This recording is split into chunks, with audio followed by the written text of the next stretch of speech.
there's some scary things happening this year. I don't know if you guys have seen it, but people aren't watching as many Christmas movies as they should be. And there haven't been a lot of really great bangers that have come out in a while. So, you know what?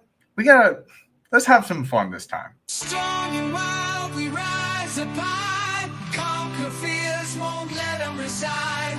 Heartbeats pound as we take the dive. Living now feels so alive.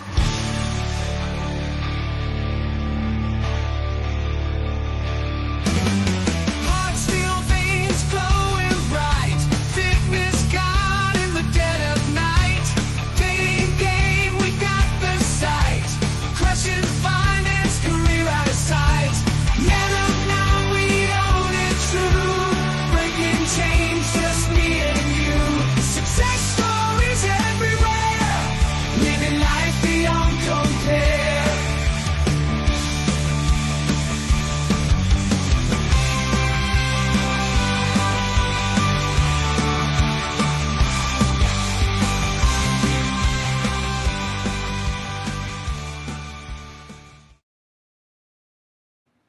All right. So, actually, on a more serious note, we wanted to do this episode today to talk about holiday movies. This is my favorite time of the year. And I know that that's like cliche, but it really is. It's fun. It's nice being, cozy at home, especially when you have a partner. It's absolutely fantastic. So many different fun activities you can do. So today we're going to be talking about some of the best Christmas movies that are out there, as well as some of the best experiences for this holiday season. But before we dive into that, I got to bring on my good friend Josh. How we doing, brother? Well, if you can tell by my background, we're in the festive mood, so had to bust this one out for obvious reasons.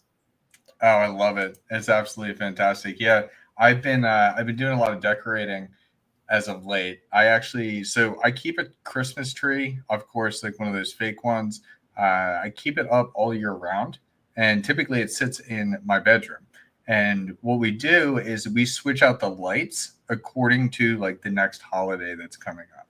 So if it's Halloween, we've got the orange and purple. St. Patrick's Day, you'll have the green. Just rotating all the things out, and it's so much fun. It just kind of like there's something about that atmosphere. But we ended up taking it out of the bedroom, and we put it right in front of me right here. And it is beautiful because I think you may know that I've gotten way back into Legos again. And so if you couldn't tell, a little bit.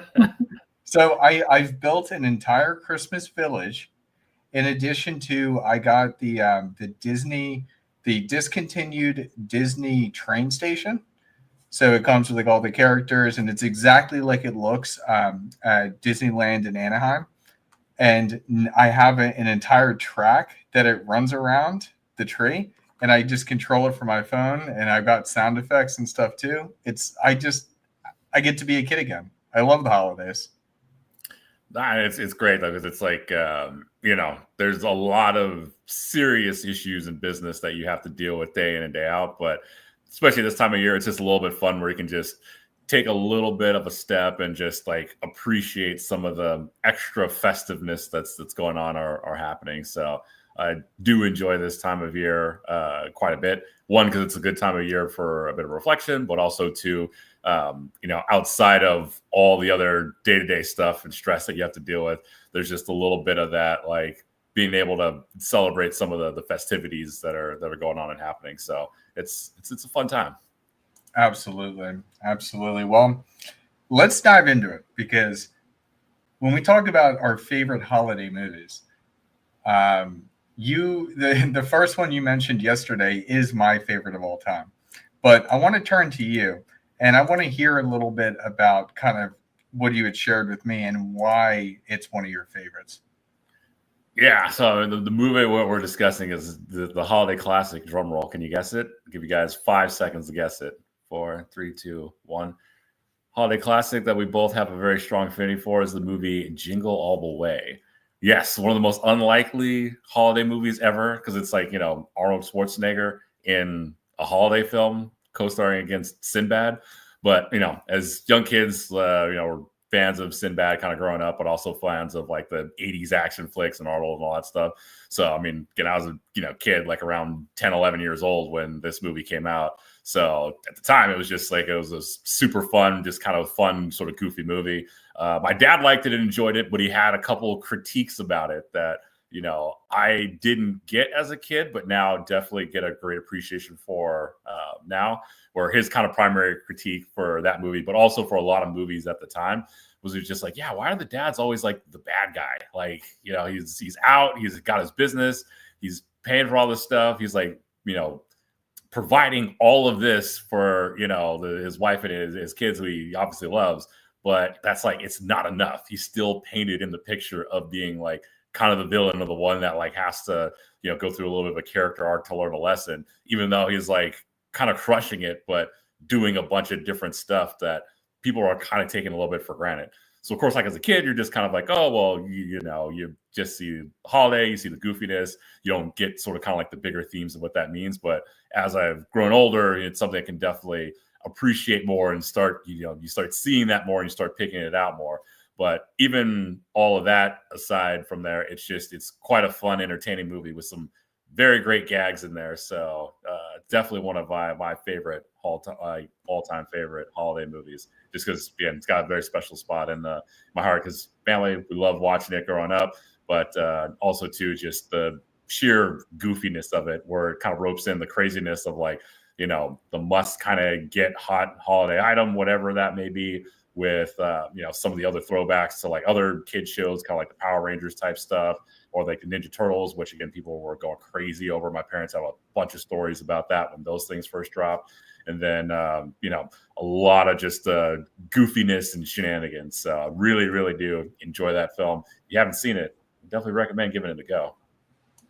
Oh, absolutely, dude! Jingle All the Way. That was a classic, and just to let you know, like how much I enjoy that movie. Before it hit December, from the time of Thanksgiving to December, I've already watched it twice. Like that's how much I love this movie. There's one thing though that you're kind of talking about where, yeah, they're bashing on the dad. Let's look at it in two different perspectives. Now, one perspective, he didn't really take accountability, or he wasn't transparent, I guess, so to say. He was not transparent with his wife. So that, even though they're making, and that's been a big thing with media for a while, is making the man, the father, look like a fool. He did fail. He failed at being transparent with his wife. And if he was just transparent to begin with, then I'm sure things could work out a lot better. But it seemed like it was boiling up anger of him not being transparent with her over time. Now, what this story really shows, though, as well, like the other side of the coin, is that as long as you work hard enough at something, regardless of the situation, like when we're talking like relationships, family, as long as you work hard enough and stay steadfast on your goal, then things will work themselves out. Even if it is one of those classic movies where it's like he's trying to do the right thing, something goes wrong. He's trying to do the right thing, something goes wrong. But it just shows. And you know what? It's funny. You remember the scene when Sinbad is, because Sinbad in the movie, for those who don't know, is a post office worker. And they're in the office building. And he grabs one of the packages and he's like, "This is a bomb. I work for the post office. This is a bomb." And he freaks everybody out. Nice. He freaks everybody out to for them to be able to flee. And after they flee, it actually does blow up, and it was a bomb. That's my favorite. I think that's my favorite scene from it's that, and then it's the parade at the end. Those are my two favorite scenes, but this has a very special place in my heart. I am a few years younger than you, Josh. So for me, this really was like a core memory in my childhood. And so like, that's why I love watching it back. And I don't know if I've ever seen, because they made a remake of it. I just found that out today. Jingle All the Way 2, and take a wild guess without looking it up. Take a wild guess who the person that plays the dad in that movie is. I don't know, because it was like, especially for the time, it's like when you have the Terminator who's playing the father to Darth Vader, it's like, that's a pretty iconic matchup for the day. So I don't think they had anything I totally near that forgot level. that. Oh, yeah. I totally forgot that's Anakin. Yeah. Right? Just adds little layers to this thing. No, I don't know who they get for it. Oh, they got Larry the Cable Guy. Huh. I was like, what? All right. I'm gonna definitely give it a watch. Larry the Cable Guy was never that like funny to me, but when I saw that today, I was like, because it came out in 2014 actually. So when I saw that today, I was like, you know what? I don't know. Maybe this could be interesting. So I'm gonna give it a whirl at some point. Okay. But yeah, I mean, I think that was a good little point that you tapped on for sure. One perspective is valid with the character makes a lot of promises in the film and doesn't fulfill them. So there is that thing a little bit about that transparency and honesty perspective. So, not to totally askew things, but yeah, that definitely is one good takeaway lesson in there where it's like, hey, look, if you're just more honest about stuff, right? Because if you keep making promises and you keep not being able to fulfill those promises, then that becomes a very big problem and people start getting tired and frustrated with it. So that's a good little plot point you put out there. Absolutely. All right. So what else? What else do you love during the holidays? Because I'm sure you've got to have plenty. And please don't be one of those people. Oh, and I don't know if you noticed, but the background changed. I decided to plant us in a winter wonderland at the North Pole. There we go. Even though I absolutely hate the cold, but I appreciate the aesthetic quality of the cold in television. But as a Californian, it's like, oh yeah, no, it's just something you see on TV and in the movies, and it looks nice. So you're completely backwards of me because I want to go north. I actually may be moving north because I do actually enjoy the snow. I enjoy the cold. But what I was going to say, and you still got the question of some other favorite movies. You can talk about it if you want to, but please don't dive to it right away. Home Alone, I think it's completely overrated. You can tell me I'm wrong, but that's just my opinion. So I actually would agree with you on that one. Even when I first saw it, I kind of always thought that movie was a little bit, overrated. I was like, it's okay. It's got some like a couple of fun one-liners in there, like I think "Merry Christmas, You Filthy Animal." Like that one was like kind of fun, but overall, it wasn't one of those movies that just like really, grabbed me. Or me and my family were just kind of like, Home Alone was like okay, but we weren't like, oh my gosh, it's so like amazing. So I'll give you that Home Alone is an overrated movie. Sorry if that offends anybody, but also not sorry. So for me, I was always a big fan of like the claymation animated movies. Those were just fun just because they're so wildly creative and just that sort of style and format of filmmaking is one, pretty rare, but then two, just the way in which they did it with all the different little characters from like Rudolph and Santa and the elves to like the Yeti. I thought that those were quite fun. And then I was also a fan of like the animated version of the Grinch. The live action one was actually pretty decent, but I'd say like the animated version of the Grinch, which has quite possibly the most iconic diss track of all time. Because I mean, the song "You're a Mean One, Mr. Grinch," like if you really break it down, everyone wants to talk about like the Kendrick Drake beef. Like it's got nothing compared to the Mr. Grinch one, and it's been like an iconic diss track since like the 70s.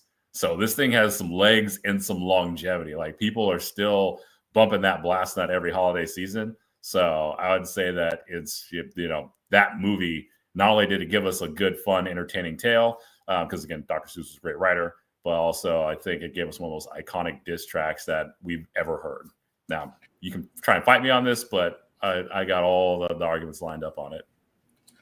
Okay, I've never heard somebody talk about, I mean, it is a diss track, you're right, but I've never had somebody stand so strongly behind that as a diss track that has standed the test of time. That's funny. I like that. I definitely agree with you on those original claymations. but they took so much time to do too.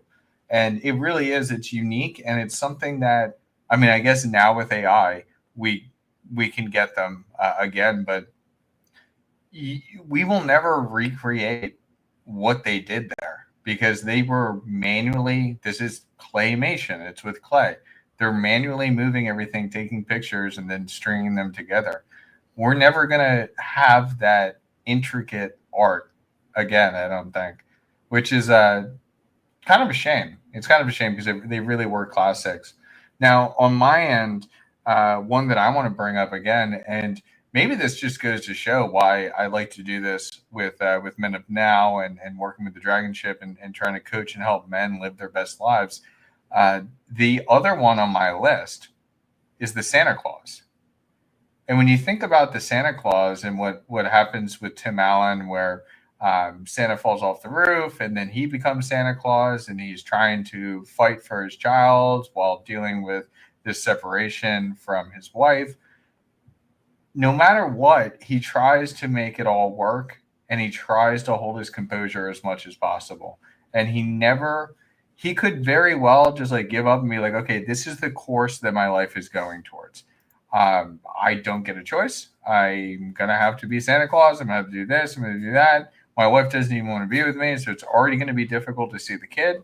But instead, what does he do? Instead, he continues to fight and he continues to try and do it all. And then he finally does it all and ends up rebuilding that relationship. And it's, I really do believe that him fighting so hard to keep that relationship with his child is really a beautiful story. And again, it goes back to the Jingle All the Way, except I think Santa Claus is a little bit more realistic. I mean, if we're living in fantasy world, it's a little bit more realistic than kind of the behaviors that go on in Jingle All the Way. What are your thoughts on that? Well, I mean, we have seen some Black Friday footage, so Jingle All the Way might be on a little bit of something. But I definitely would say that it is the Santa Claus for sure is a very good sort of case study on film in the burden of performance, right? Where it's like, hey, look, everything in your life is kind of falling apart, and you still have to perform, and now you just got thrust this brand new thing that you've got to go like be the master of, and so to your point, it's like, his driving motivation is like, hey, look, I, love my son. I want to keep my family together. And I really, really like can't let my kid down. That's the big thing. And so that's something that all guys can kind of identify with, which is that, we've got people in our lives that we don't ever want to let down, even if, again, some crazy, existential circumstance happens. And it's like, hey, we still have to deal with it. So it is a really, really phenomenal story in that sense on, the burden of performance and like how to deal with it, but also kind of told in a bit of a hilarious fashion. And, how you just kind of can't escape it, or like the part he's trying to shave his beard and then it just grows right back. And he's just like, all right, well, cool. I guess I got to deal with it. So, which, speaking of that topic, though, now I have a question for you, which is kind of circled around a little bit. But I think there's two camps where there's people that are right and there's people that are wrong. So I'll phrase the question this way. On a scale of 1 to 10, how awesome of a Christmas movie is Die Hard? Oh, it's a 10, of course. Right. Oh, yeah. And the reason why it's a 10, and this is why I argue with people on this as well, is it is set let me try and think how to phrase this. So the visuals on it, right? So the visuals of Die Hard, it is Christmas. Like, not just the time, but like all the decorations, the setup, the scenery. So I'm huge. I got David coming by on Thursday, and he has not seen. He's been to my place a few times. He's never seen it with the Legos. I have a feeling he's gonna freak out because I'm freaking out just looking at it right now. But the point of me saying that is I like creating scenery, and when you create scenery, that sets what is going on. Okay, so with the Winter Village, okay, so because it's a building, but it's a building set up Christmas themed. Well, it's a Christmas building. So in Die Hard, because the scenery and the time is Christmas, then hence it's a Christmas movie. I don't see any argument against that. Well, also too, it does take place at a Christmas party. So, I mean, it's a legit Christmas movie. Like, I'll let like other movies like Love Actually slide in there too, because it's all right, cool, takes place around Christmas, all that fun stuff.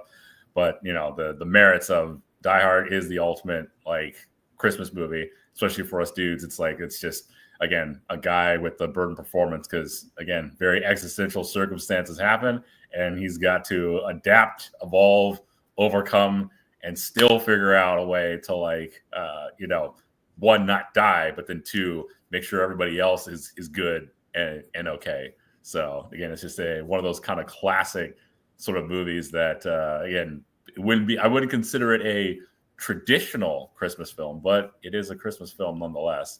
And I think it's kind of interesting how when it comes to sort of like Christmas holiday movies, I really think the last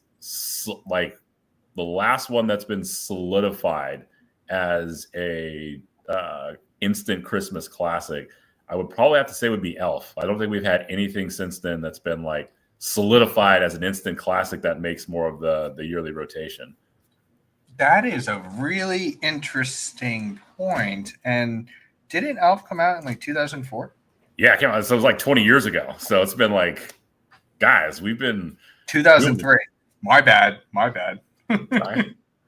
So people been I think they've been slacking on that front over the last 21 years, which is just wild to think. It's like 21 years, like 2 decades. You guys haven't had anything else come out that's like been that's low, because if you go by every decade, there's like stuff where you have like the claymation stuff and the Grinch from the 70s, and then in the 80s you had it was A Christmas Story, which again one of those most iconic ones. You have Die Hard, and you have a bunch of the Santa Claus out in the 90s, and then like really and Home Alone too, which is like 1990 directly. But then you have like The Last Bastion, it's like 2004. After that, it's like nothing really stuck. Dude, this is actually I'm sorry, I didn't even look this up. Like, you're right. I'm like going back, and even on this list here from Screen Rant is saying that Daddy's Home 2, which if you've ever seen Daddy's Home, it's with Will Ferrell and Mark Wahlberg. This is the sequel, and they put it at number 5. There was nothing in the 2010s. That's insane. Right. What happened to that? Well, I think there was a little bit of a cultural shift, right? Because that's when things started to turn into the direction where they got really bad in the Hollywood entertainment sphere, as we've all been kind of witnessing over the last 7 years. But we tied on that's kind of turning and reversing. But yeah, to me, it's just a little bit interesting that it's like, there's going to be a 20-year period, and you're going to tell me no one's going to pop out with something that sticks? I got one for you.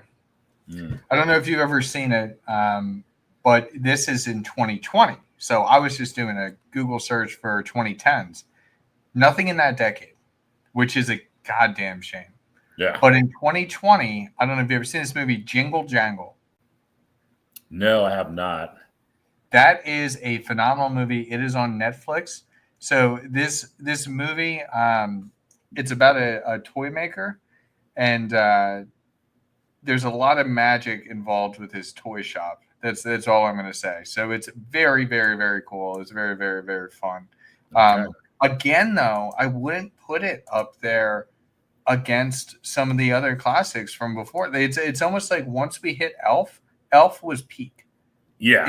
It's not as good as that, and it's not as good as some of the others. It's a fun movie, but I don't know what that was. What happened? If you think about like top, Christmas movies that they're going to be like, playing throughout the holiday season, right? It's always going to be like A Christmas Story, which is just a hilarious movie. You've got It's a Wonderful Life, which kind of slides in there because it's kind of like a Christmas New Year's movie, but whatever. It's been around, like cool, we let it hang. But then people throw in like Home Alone. You obviously got The Grinch in its various incarnations, right? And then you've got like Elf, which kind of rounds that out. And then you get like the Santa Claus that'll be thrown in there, Jingle All the Way too. But really, like after Elf, there's kind of like nothing that's thrown in there on that rotation. Yeah, yeah, and there's definitely a lot of like fun ones that it's kind of like the rom-com type of thing where you know exactly what you're getting, but it still feel good. But there was The Hallmark nothing that, Christmas movies. oh, dude, you know it's playing 24/7. Actually, you know what? I should do that and just put it on mute. I like again, as I said, I like scenery. So if I'm seeing the scenery of Christmas, I'm seeing it subliminally over and over again while I'm like doing my work or whatever.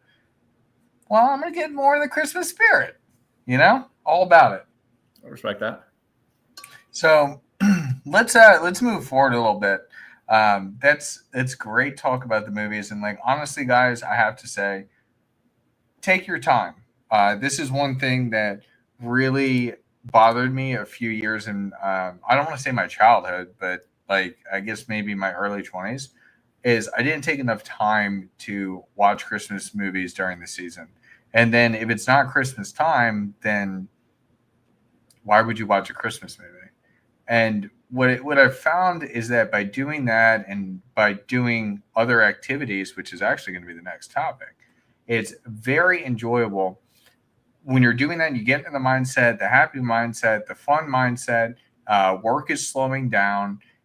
You've got that skip to next year. Enjoy the time. And the more you do those types of things, the more you're going to enjoy the time, the happier you're going to get. And you can really start next year on a, when people set goals and stuff, you're going to enter that with a great mindset. But I want to talk about some of your favorite things, Josh, to do around this period of time. I know for me, and this is probably something that I'm going to go with David to, is I'm going to bring him to the one of the holiday markets that we have, like the Christmas villages, where they set up a whole bunch of different shops, and they got all the lights and everything else. You can get your like spiced hot cider, like all that type of stuff, and just have a good time. Music performances, buy little fun knickknacks, whatever, decorations. Just that type of environment is absolutely fantastic to me. But I want to hear from you, because to me, Christmas is completely different than it is to you, because your Christmas does not involve cold weather. Well, I mean, the advantage of Southern California is that if you want the cold weather, you can always drive like an hour to go get it, right? So it's like, yeah, we can go up into the mountains and see the snow and, build a snowman, get into a snow fight if we really want to. And then we could go have cocktails on the beach an hour and a half later. So, and shout out to Jay Hu over there, which definitely appreciate the comment. Very much appreciate it. Yeah. But there is some slight differences and variances here than like the quote unquote traditional Christmas, which is built in theory around a lot of snow time activities and whatnot. So, definitely Christmas is still really very popular out here. And so one of my favorite things to do is, well, I'll list two of my favorite things to do. One of them is going to be what they call like candy cane laning, which is basically like a neighborhood will basically go ham and hog wild. And there's a couple really notable neighborhoods in the area that really go like, and we're talking like you've got maybe 100+ houses in a neighborhood, all one-upping each other on like crazy Christmas decorations. It's one of the most phenomenal things ever, just from the sheer creativity side of the equation. But then also too, it's just super fun and festive because then everyone's just in a super happy mood. Everyone's saying, "Hey, Merry Christmas" to each other, and again, you get to see some really cool, awesome decorations. Where one guy apparently was like a big Star Wars fan, so we had like an army of stormtroopers that were guarding like Santa, and then it was like Darth Vader with a Santa's hat in a sleigh somehow in this guy's yard. It was like pretty awesome to see. So there's some, and then another house had like this timed light show with that it did like ran with music and everything. It was quite wild and creative. So that's always a super fun, super unique thing to do is, go around and look at different houses and again, see how people really go ham and all out for the holidays. It's quite awesome. And then another one of my favorite things to do is just go to like a Christmas pop-up. So like, recent example, that may have had a very popular Christmas pop-up that was put on here very recently that my friend also happened to be running. So then, bring a lady friend on a nice little date to said Christmas pop-up. And there's a line that's literally 2 blocks long, but you kind of get to bypass all that and then just go to the bars and they tell you that, hey, these are my good friends. And so they're all on the tab. And so you're having some festive Christmas beverages. And the next thing you know, you both are dancing with the Grinch and Santa Claus while the DJ is just playing some great, awesome tunes. So, it's a good time while the whole area is completely, fully decked out from head to toe and all sorts of phenomenal Christmas attire. So, those are kind of my favorite things to do. So, Christmas pop-ups and then the little candy cane laning. I love that. And I actually want to ask you about this because they have some of those pop-ups as well. And so just for anybody who doesn't know what a pop-up is, it's essentially a temporary business that opens typically for like a month. And they'll do like some of these like temporary bars where they'll be open for just December. And exactly what Josh is talking about is true, where the line is like around the corner and it's like absolutely ridiculous. And it's really hard to get in and things can be expensive, but they're beautifully, beautifully decorated. Now, Josh, I want to ask you because I want to throw some actionable advice in here. How do guys like meet those people and develop those connections to be able to make these like just such a great first date spot? How do you get to the point that you can even cut the line? So what's fun about that is that I have a very good friend of mine who I've known for quite a few years, and he's done a lot of stuff in like the event space. So naturally, when this big company that runs these pop-ups all over the country, they were running one out in LA, and they were saying like, hey, he's, again, very well professionally recognized for what he does. So they're like, hey, we want you to run it. Would you be interested? And like, here's what the check's going to be. You only have to work for basically 5 weeks. What do you say? And he's like, yeah, that sounds good to me. Let's do it. So, when you have one on the one side of being able to get those type of opportunities, right, comes from some professional recognition by, again, killing it and crushing it in your field. And, when people know you, then they get to know like your work and what you can bring to the table. So unique opportunities like that do come your way. And then again, when you have a lot of friends and a very good network like that, when one of your friends has something like that happens and he's like, oh, I want to invite you out, but make sure you bring your friends. So it's like, hey, we have another mutual friend where it's like, hey, you're on a first date. Funny enough, this pop-up just opened. You should bring your first date here. I think you'll have a very fantastic experience rather than just, going to some of the, more standard places where it's like, hey, you can go there anytime, right? Because again, it's a very limited window. It's very seasonal. So it's a very, very fun, just kind of timely experience that you're not going to do every day. So, being able to be in that position just comes from, again, having a very good, very well-developed network. And so again, one friend has known him for years. So he was like, hey man, I got this thing. It's running up. Come out, bring some ladies if you want. I got you covered. Don't even worry about it. It's like, hey, great. Because again, for him, it's great for the social media side where it's like, all right, cool. We got, people coming in, they're showing up, they're having a good time, they're having fun, but word kind of gets out pretty quickly. So again, everyone's trying to like pop in and slide through. So it's definitely nice and fun when you have a little bit of a personal connection that can make that experience just a little bit more extra. Because again, I'm walking up and my date sees that like, oh my gosh, like there's a line that's literally 2 blocks long of people waiting to patiently get in, and I'm just like, yeah, we don't have to worry about that. He's like, what do you mean? He's like, don't worry about it. Follow me. Waltz straight up to the front, go to the front guy, and he's like, oh, I'm here for so and so. And he's like, oh, okay, cool. Let me just get him on the horn real quick. Okay, cool. Yeah, you guys are good to go. You want some, here's some Christmas hats. Here's this, and this. Right, the bars are right over here. Go and have a great time, guys. And it's just like, all right, cool. Easy peasy. So having a good network, it goes very, very, very, very far. I think that's fantastic, and that's something that I practiced a lot at trying to develop some of those relationships. And when you know the employees, that's one thing. When you know the managers, that's another. Excuse me.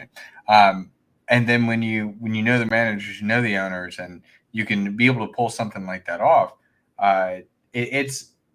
yeah, I mean, there's literally a no loss in this situation because the most loss you can have by trying to develop or meet managers or owners or anything like that or ask questions and actually be genuinely interested in somebody's business and their life, the biggest loss you can have is just kind of learning social interaction better. I mean, like, let's be honest, I'm sure you've probably experienced this as well, Josh, where you go and you try and do that type of thing where you go to a place or you've been going to a place for a little bit and you're curious about the business or you want to do that networking, and there's certain people that you're a little uneasy about, and then as time goes on you're just like, this is not somebody I really want to associate with, so you just kind of stop communication. um, but there's plenty of other times, and more often than not, when you are genuinely interested in what they're doing and how everything works and them as a person, that you end up meeting some really, really, really cool people. Oh yeah, and I mean, in a super small world story, right? It's like, so like a week later, it's like Thanksgiving, so I'm having Thanksgiving at my house, and I'm inviting over like a bunch of different friends and whatnot. And so one of our friends comes over, and so she's like, "Oh yeah, I was tied up last week, but next week I got a pop up gig that's going to start." It's like, "Oh, like which pop up?" She's like, "Oh," she named the pop up. It's like, "Oh, you're going to work at this pop up?" She's like, "It's like, yeah." I was like, "I was there like 3 days ago." Like, "Oh, really?" It's like, "Yeah." Like, so my friend who I knew, who let me bypass line and everything, was the one that actually wound up hiring her for the gig. So I was like, "Oh, super small world." Like, everything's just getting a little bit too like interconnected, because I didn't realize you guys were even related. It's like, so it's just like, yeah, one of those fun examples of like when you got a good prolific network out there. You can make some really cool, awesome connections, but you can meet some really cool, awesome people that wind up just becoming like your very good friends for very long periods of time. Exactly. Yeah. And that's what I think is so fantastic about it. Cause like, even if you meet shitty people, well, then you just don't go back to the place and you don't communicate with them, but you never know what you could fall into. And it Yep. really is beautiful when you run into the right type of people that are like running on the same type of frequency that you are. So it's a great point. Yeah. I think that, here's one of the things that, at least for me, as an activity outside of just like going, like when I'm talking scenery, I love decorating. I have talked about it already. I'm going to talk about it again. And girls love doing that stuff too. So even if it is, and yes, we're going to go back to college dorm rooms and hanging up lights, even just some of those small things, it can change the atmosphere of a room like so, so aggressively. Where, 1 minute, like last week, for example, this is just my living room and studio. But then, as of 2 days ago, now it's an entire Christmas village, and so I am now living my life in a Christmas village. That is fantastic, and I love it. And girls love that fantasy and imagination. Again, I'm going to pull it back to dating, where, okay, where is a woman's G spot? It's actually in her brain.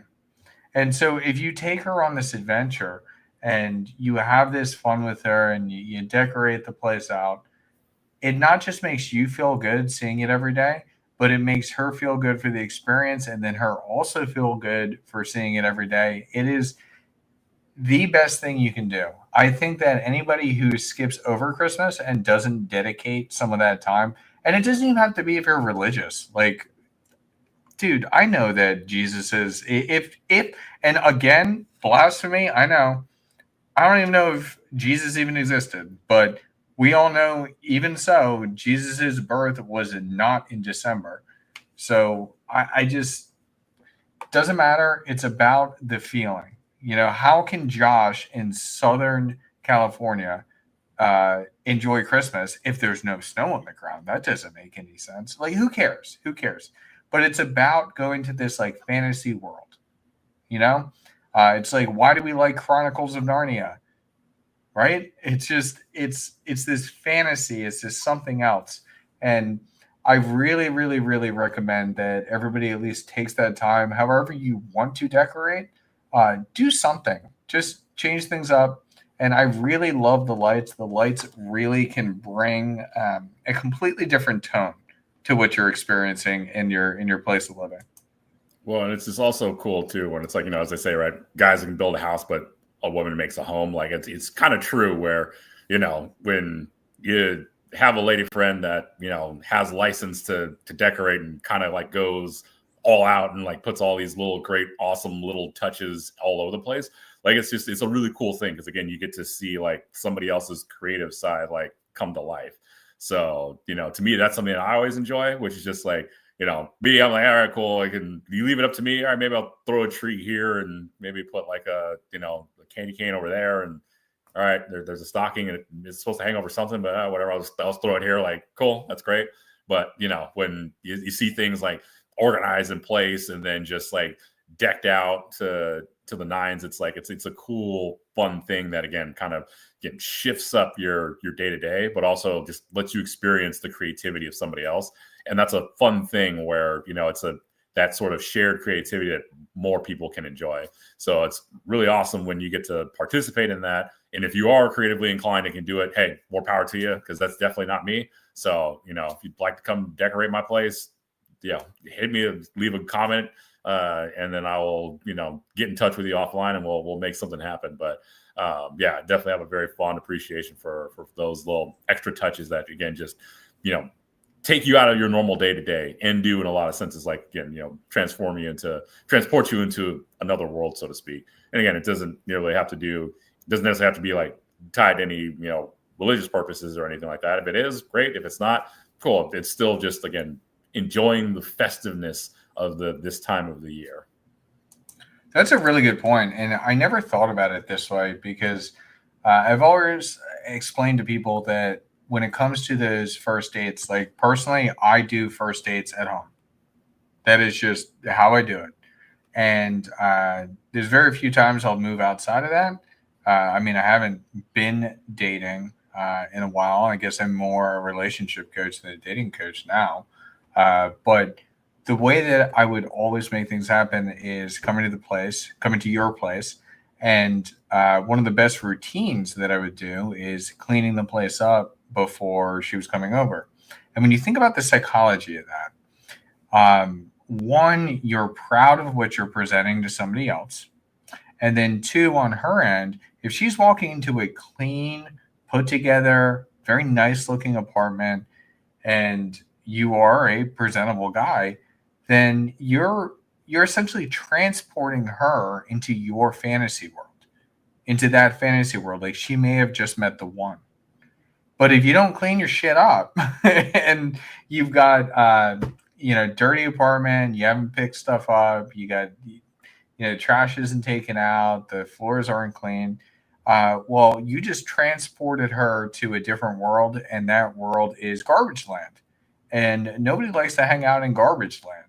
They would much rather have the suave guy's apartment.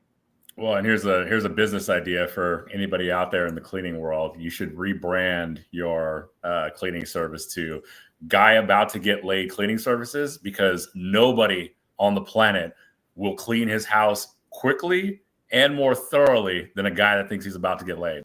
If a girl, your house could be a total disaster zone with leaking pipes and everything, and if a girl is like, "Hey, I'm 5 minutes up the street, I'll be there shortly," that thing will be spotless in 4 minutes and 38 seconds. So yeah, no, it's when it comes to that, we will go into overdrive mode to make sure our place is like spotless. I love that. I don't really like that you just said that though, because I actually kind of want to start that business. But brilliant idea, because it's the truth. It's the truth. Well, I'm going to pass it off to you to close this out. But my final thoughts before that is, guys, enjoy this time. Whether you have excess vacation that has been building up and you got to take before the end of the year if somebody who lives in the U.S., or even if not, make sure to embrace this time. I've been getting deeper because I love psychology, and that's how I became a dating coach. And guess now I'm dealing more in like relationships, looking into addictions and things like that. And it's very present. It's very, I guess it's kind of more of a component when it comes to gambling addiction than it is with like alcohol or drug use. But the gambling community is very much on, hey, you're at least not dead. You have your health and you're alive. And that is the greatest gift you can ask for. Because when you think about it, there are people on their deathbed with millions, if not upwards of billions of dollars, that would give all of that away just to be alive and keep living more. So understand that life slips by. You cannot, there is no one-to-one. I know, I mean, I asked Uniswap directly if they could create some way that you could trade your crypto for time, but they couldn't figure it out. So there's no way to really exchange anything for time. So make sure you're enjoying the time that you have. And that is something that has been very much, I don't know, it's been hitting me a lot recently. And so that's why this year and in previous years, I started to get more and more in the Christmas spirit. I mean, hell, I'll probably be one of those people that decorate my entire house when it comes to Christmas time every year, just because it's fun, and it not only I know it's the saying maybe a little bit different as to what it's really trying to convey, but still, idle hands are the devil's workshop. So if you got nothing to do, like I know everybody has free time. Spend the time to go ahead and do that. And even if it's something small, like let's say you get like a $30 plastic Christmas tree and then you decorate it with little trinket ornaments and just put it up and then put it away. There's something about it. There's something about it that brings joy. If you can experience it with somebody else, it brings even more joy, not just to you, but to them. And you don't get this. You only get so many Christmases. Like people don't really think of it. Like you get this season, okay, and you may live till, let's just say, 85. You only get 85 of these. So you can say, you know what, I got too much on my plate. I'm going to skip it this year. And then you don't do anything. Well, you just threw away one of your tickets. You threw away one of your 85. So now you're just running from 84. And people do that a lot. And I would really recommend you guys, because I did this where I was super into Christmas when I was younger. I took a break for like 3 years. And then it wasn't until I implemented it back in my life that, damn, everything changed. Everything changed, at least in this time of year. Because I know a lot of people too, and this is I could go so deep into this. I'm fucking rambling right now, but like not really. Seasonal depression. This is one of those things that helps uplift me so that I stay at a better baseline during this period of time. But I'll talk about that at a different point. But Josh, I want to turn to you for final thoughts, and then if you want to let everybody know that Mena now we're going to be opening back up soon.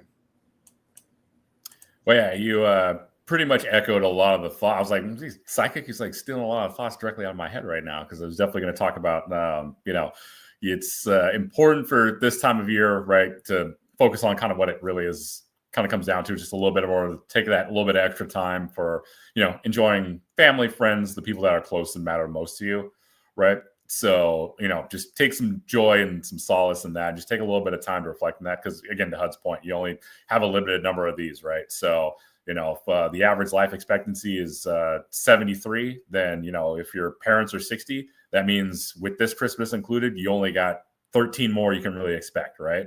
And so, there is a certain number of them that you have. You want to make the most out of them. So, just take the time to, reflect and enjoy. And again, there's a lot of stuff that we have to do and go through on a day-to-day and deal with, and a lot of fires we have to put out, a lot of stress and stuff we have to manage and deal with. So it is nice though to take a little bit of extra time just to, again, really enjoy, really appreciate, that family, friends, the ones that are closest to you and in your close circle, and just, show a little bit of extra gratitude for that, because, again, good people are very, very hard to come by.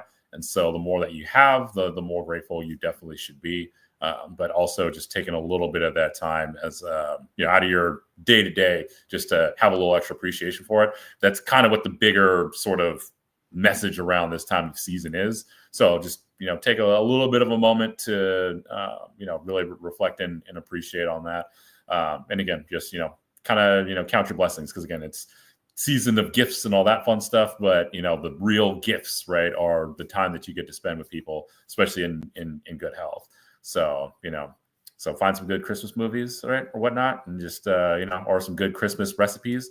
There's a lot of great Christmas cocktail ideas rolling around, or, if you don't drink, some festive foods and things that you could partake in. But just a little bit of that shared sort of kind of communal spirit, it'll be fun. It'll be a little bit of fun. So that's all I have on the final closing thoughts. And be sure to stay tuned, because once 2025 hits and rolls in, we got a lot of exciting stuff coming for you guys at Mid of Now, including the fact that we'll be reopening our enrollment period for a brief window. So stay tuned, stay focused, and you guys have a fantastic week, and we look forward to talking to you guys next week.